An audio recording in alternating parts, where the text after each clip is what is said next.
This is the Ballgame on NorthJerseySports.com. Brought to you by an all-purpose limousine. We'll take you for a ride without taking you for a ride.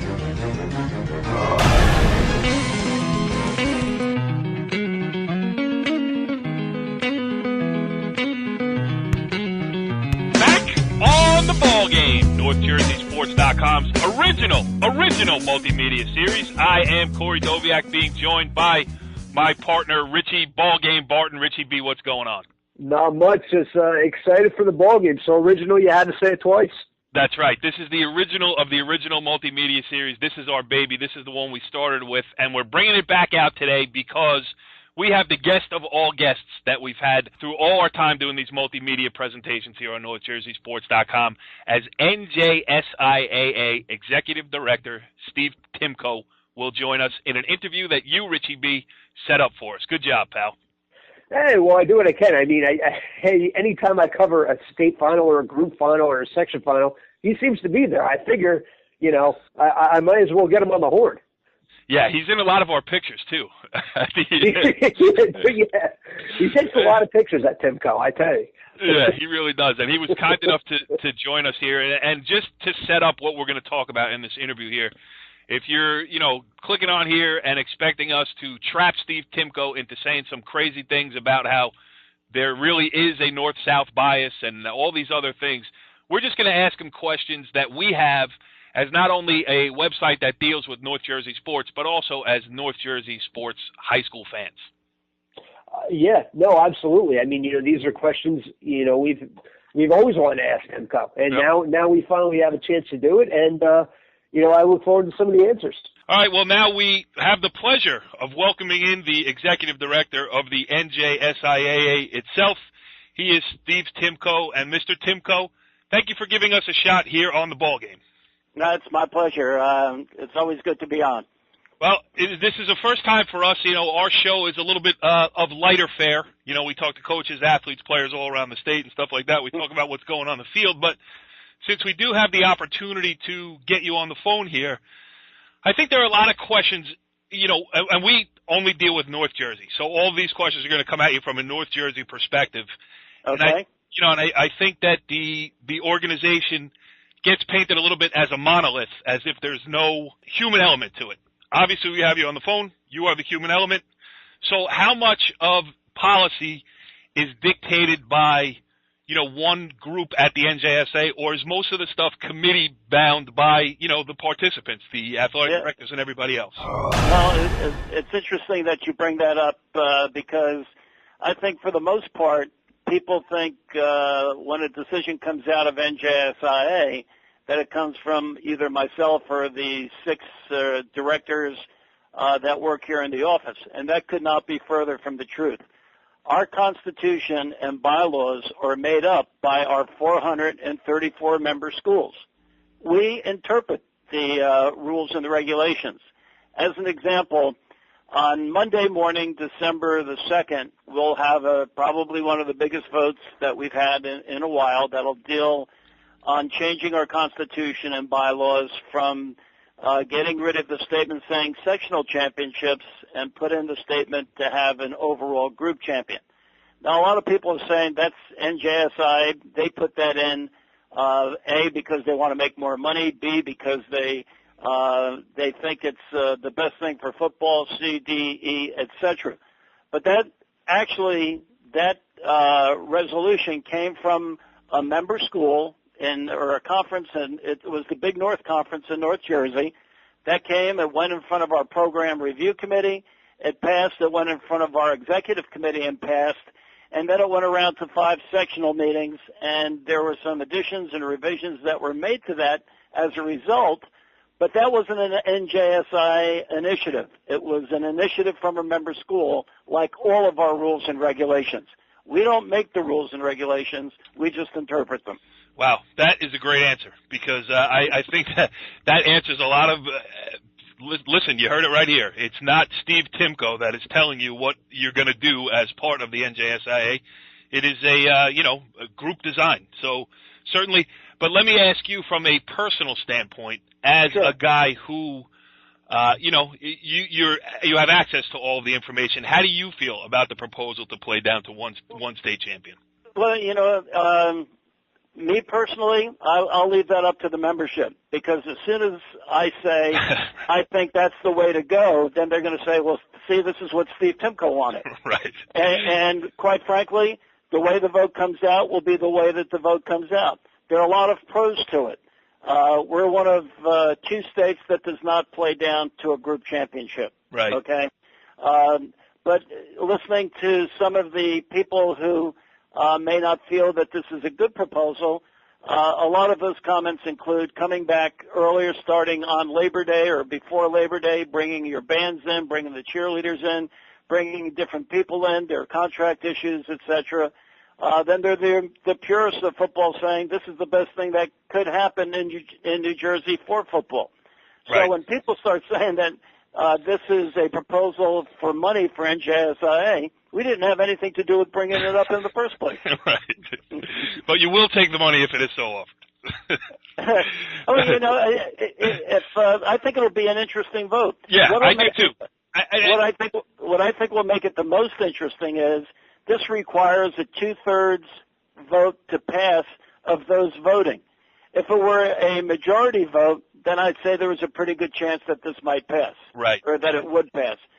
But the fact that it's a 2/3 vote, I think it's going to be a closer vote than that. And I think it's, from my personal standpoint and my opinion, if it adds any extra games, and I understand that it would only add a few, 1 or 2 extra games for a very select amount of teams. I mean, when we're talking about player safety, especially in the game of football, I think, putting kids on the field for an extra 48 minutes during the season opens itself up to a lot of extra injuries and everything else. But that's just me talking. So that's true, but that's true of any other sport where we have an overall group champion. You're right. And if you're playing basketball and you're down to the last 2 and you're into our tournament of champions, then that same possibility takes place. I will share with you, though, that I saw this morning from a competitor. They had a survey that said, do you think that in New Jersey should play to an overall group champion? It was 71% that strongly favored that. Right. That responded to the poll. So it seems like there are people out there that want to see this take place without NJSIA saying one thing or another. Yeah, Rich, did you hear that? We found out 2 things. People want to play down to a state champion, and we have a competitor. I can't believe it. That's getting it both ways there. Coach, I have a quick Coach. Steve, I have a quick question for you. Sure. People see you obviously as the head of the NJSIA, but people also forget that you were a long-time athletic director at Hopewell Valley. How did that help you, when you first took the job, make that transition? Well, it was I was the AD at Hopewell Valley for 25 years. And it actually, certainly enhanced the transition from being an AD to first being an assistant director and now the executive director. I think athletic directors feel very comfortable in calling. I always tell an AD there's no such thing as a stupid phone call, because that's the phone call that'll keep you out of trouble. And our goal is here to work with our member schools and make sure that athletic directors don't make a bad mistake, and hopefully we can help in making sure that does not happen. One of the things that we put in place that I think has been extremely successful is having a monthly league and conference meetings. Every month, the day after our executive committee meeting, I meet with the presidents and secretaries of our leagues and conferences from around the state.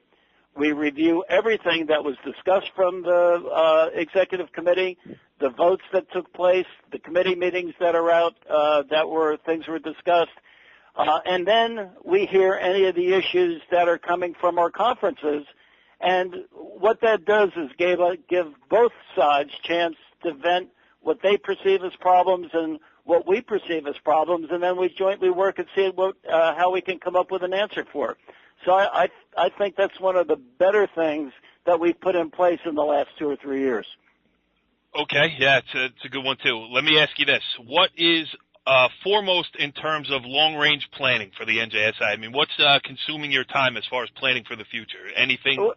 Well, yeah, actually, there's a number of different things. We just recently completed our third strategic plan. And this strategic plan that was approved by our executive committee in October of this year, it focuses on legislation. It focuses on marketing. We've changed our whole business paradigm here at NJSIAA. We've made a number of changes. There's a law that prohibits ticket prices.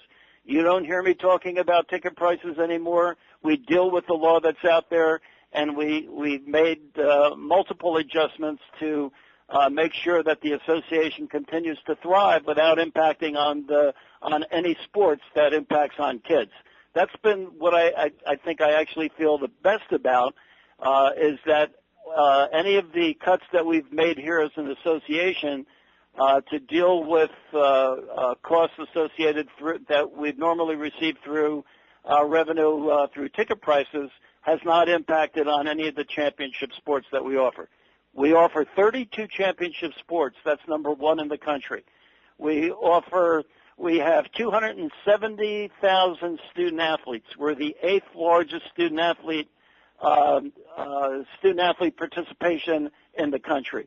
We're number one in the number of championships that we offer. We're number one. We're the first state in the nation to be testing for steroids. We are right at the top on what we've done with hydration and weight management for wrestling. The heat acclimatization and concussion policies, everything that we've been focusing on has been dealing with the health and safety and what's good for the student athletes of our state. I think you said it perfectly there where, again, people see the NJSA as reactive, very proactive with all of these things. And, we do a wrestling show on NorthJerseySports.com as well. And the idea, the weight cutting and the healthy way to do that has been a big topic of conversation there. And you guys taking the lead on it, I think, has changed the paradigm there a little bit. I mean, no longer do you see the 4-weight cut to get a kid in there, So right.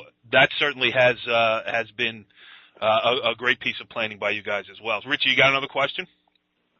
Talk about the one thing that we talked about before we went on the air about charter schools.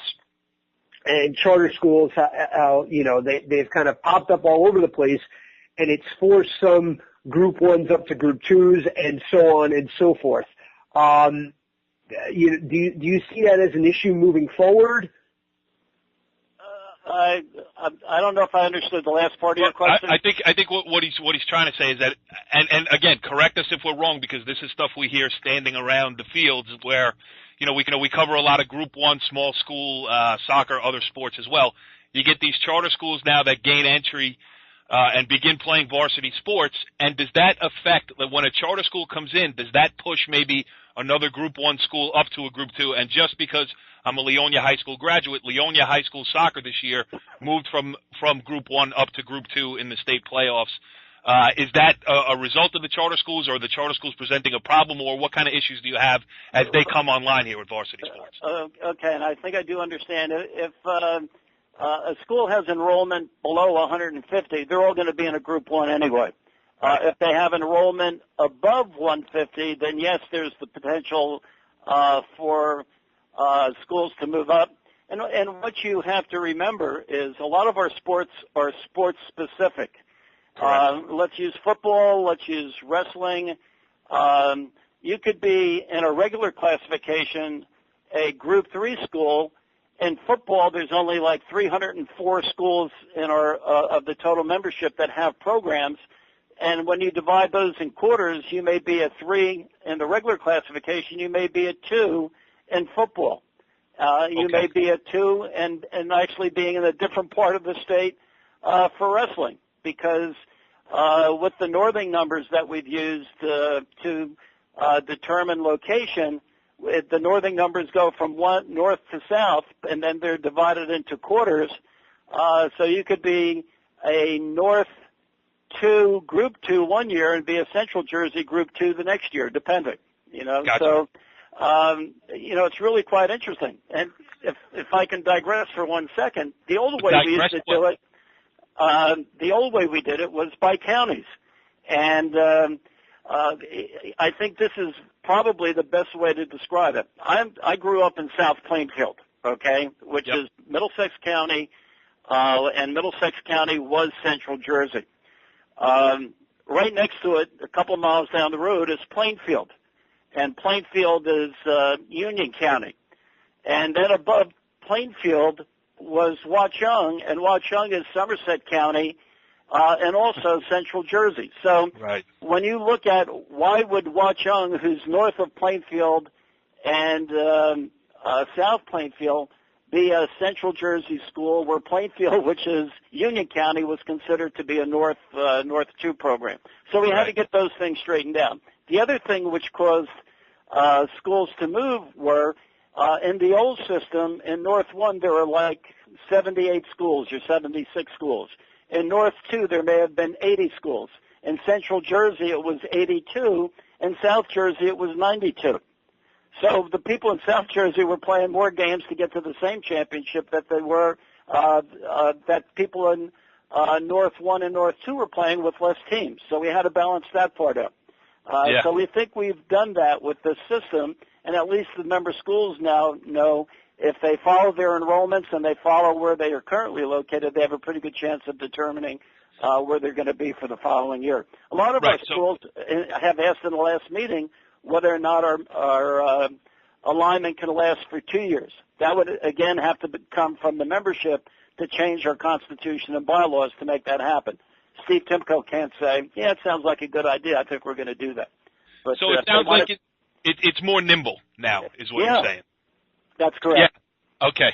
I know we're keeping you here longer than we had planned on. I do want to get one more question out to you before we let you go.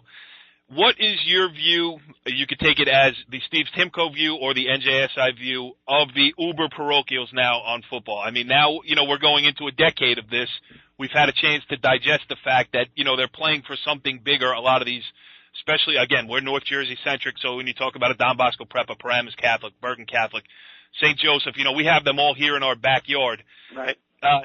Good for high school sports in New Jersey because of the exposure that it brings. Bad because of competitive imbalance, or somewhere in the middle where you can use both things to the advantage of New Jersey high school athletics? Well, I think you're talking about 4 great programs. You're talking about great coaching. A lot of our student athletes want to go to the programs because of the success of the programs. And there's a lot of feeling about public and non-public. That's been, I think it's been an issue for many, many years. Yeah, that's how this whole thing got started, with the realignments and everything else. That's correct. But now, what you have that's brewing on at the same time, you have choice schools. And choice schools are basically have the same enrollment issues as a non-public school has. Right. So that's something that has drawn a great deal of attention from our membership. And I don't know what the difference is between a choice school and maybe some of the non-public schools and some of our county VOTECs, which have maybe 10 or 12 districts to draw from as far as their programs are concerned. They may be just a coach away from developing the same type of super programs as some of the schools that you mentioned. Good point. I don't want to place an emphasis on just the non-public schools, because there are more than those issues that are out there that we have to deal with.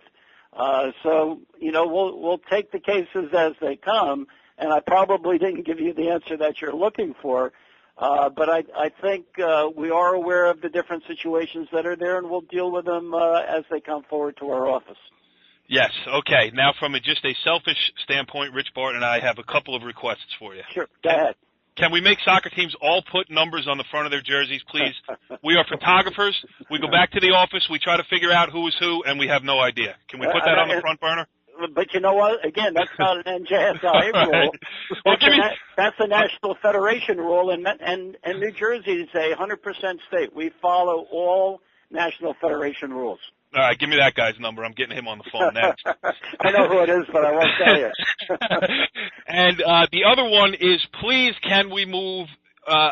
Listen, I know you have only a certain amount of schools that allow you to that open up for state playoff basketball, but that trip to Vernon every year is killing me. I had to go watch Glen Rock play Shabazz last year. Girls in Vernon in a snowstorm. What can you do for us there, Mr. Timko? You don't have a helicopter in your budget to get you there?